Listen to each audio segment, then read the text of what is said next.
Hello बंसी, happy Holi. अरे happy Holi happy Holi. तोरा पता छे एक बात, तू जब से गेली छोड़ के हम होली खेली। अच्छा एक बात बताता है। क्या? पूछियो। जरूर।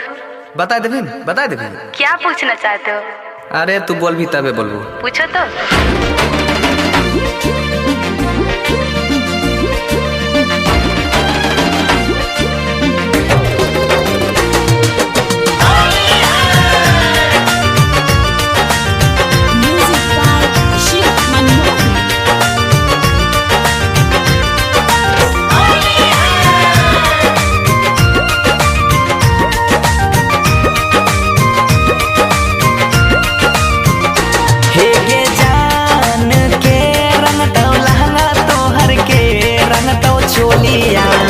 केकरा से खेला में तू होलिया गे जान, हे गई जान के रंग तो लहंगा तोहर के रंग तो चोलिया।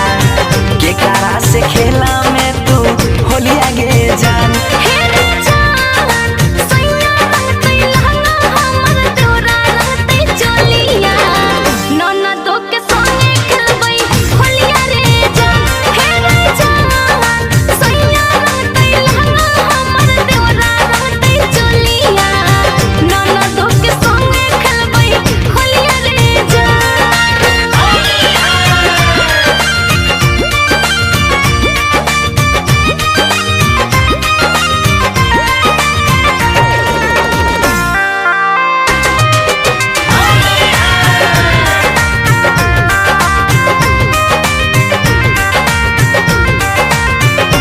हे गई जान कौन रंग यो बीर रहतो, कौन रंग के सरिया के कर रहतो पीछा करिया गे जान।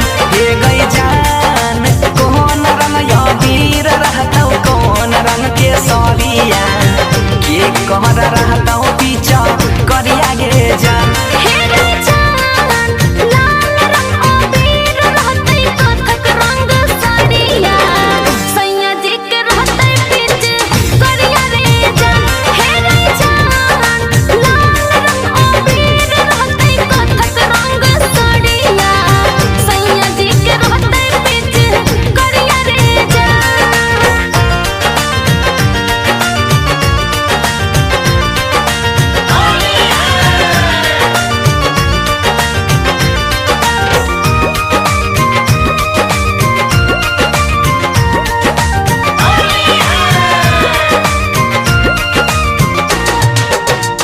हे गई जान कौन तेल में पुआ छक में, कौन तेल में पूरिया के करा खिलही में अपना हाथ से गई जान।